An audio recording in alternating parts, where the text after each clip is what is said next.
worth the truth. I don't wanna be just someone that's new. I speak my mind so free, so you could hear the truth. Yeah, I know that Mereka yang telah menunggu perpaduan The Da Vinci Code dan Rosemary's Baby mungkin mendapati doa mereka dijawab dengan The Devil Konspirasi.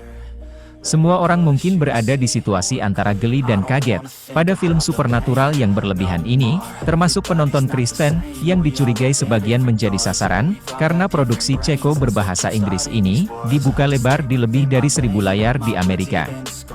Fantasi gila produser sekaligus penulis skenario debutan, Ed Allan, di mana malaikat tertinggi Michael melakukan pertempuran di bumi versus antek-antek setan saat ini, juga akan membingungkan mereka yang mencari bukti keyakinan dalam sebuah proyek yang terhuyung-huyung di antara aksi petualangan, horor, thriller techno, dan kesucian yang bisa diperdebatkan.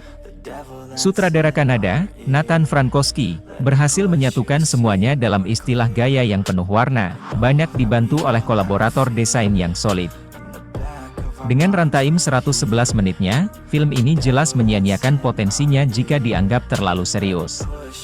Sementara industri film adalah mesin yang selalu lapar yang ingin melahap segala sesuatu yang terlintas di matanya yang tamak, Hollywood secara mengejutkan bersikap jinak terhadap kekristenan.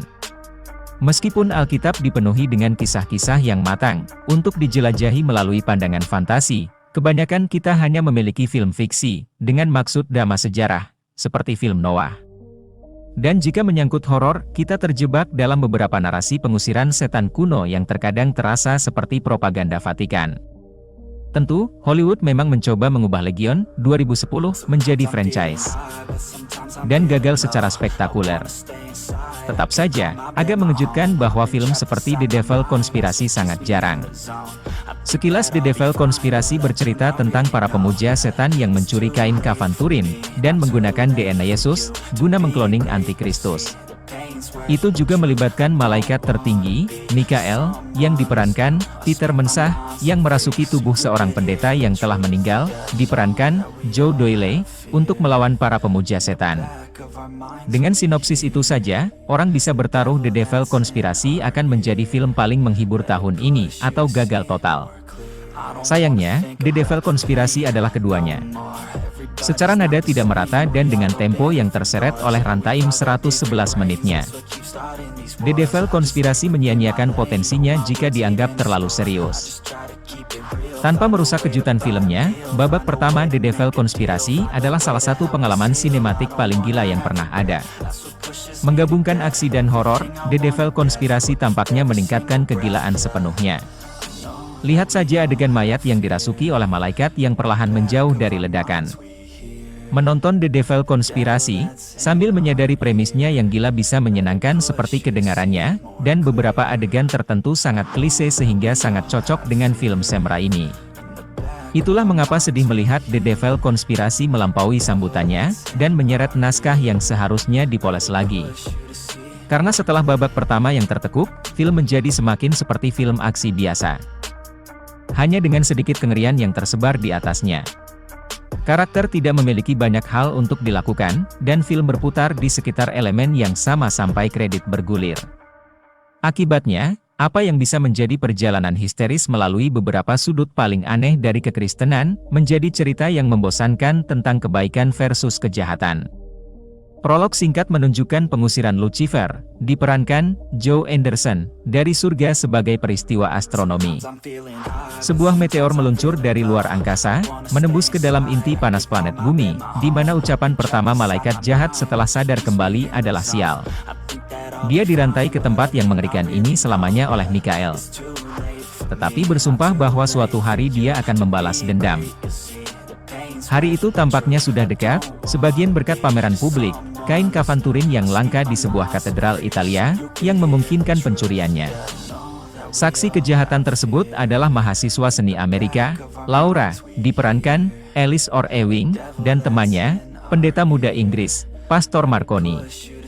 Sang pendeta tidak selamat dari perkelahian dengan wanita jahat, yang dikenal sebagai Liz, diperankan oleh Evelyn Hall. Marconi dengan napas sekarat memanggil malaikat agung, Mikael, dan berkata, gunakan tubuhku untuk mengalahkan setan.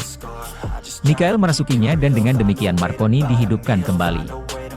Yang kurang beruntung, mungkin, adalah Laura, yang mendapati dirinya ditawan, dengan sejumlah wanita lain. Sebagai wadah potensial untuk benih Lucifer. Ini melibatkan penyuntikan uteri mereka dengan DNA Yesus dari Nazaret, diangkat dari kain kafan Turin, yang disebutkan sebelumnya, oleh Konfederasi Ilmuwan Gila Bioteklis, Dr. Lauren. Mereka juga dituntun semacam hantu belut abu dan api, disebut Beast of the Ground, yang diperankan Spencer Wilding. Makhluk astral menyerupai keturunan Ninja Turtle dan Incredible Hulk. Sementara itu Marconi yang dirasuki Michael, mencoba untuk menyelamatkan Laura, dan menghentikan rencana jahat setan melawan Tuhan. Satu-satunya sekutu Marconi adalah Kardinal, yang diperankan James Faulkner, dan akhirnya beberapa jiwa yang dicuri, yang tidak termasuk di neraka. Tetapi tetap terjebak di sana.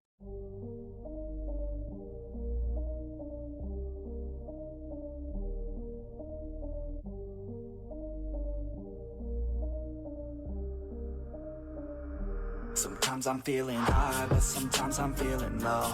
I wanna stay inside, I could call my bed my home. I've been trapped inside my mind, that's what keeps me in the zone.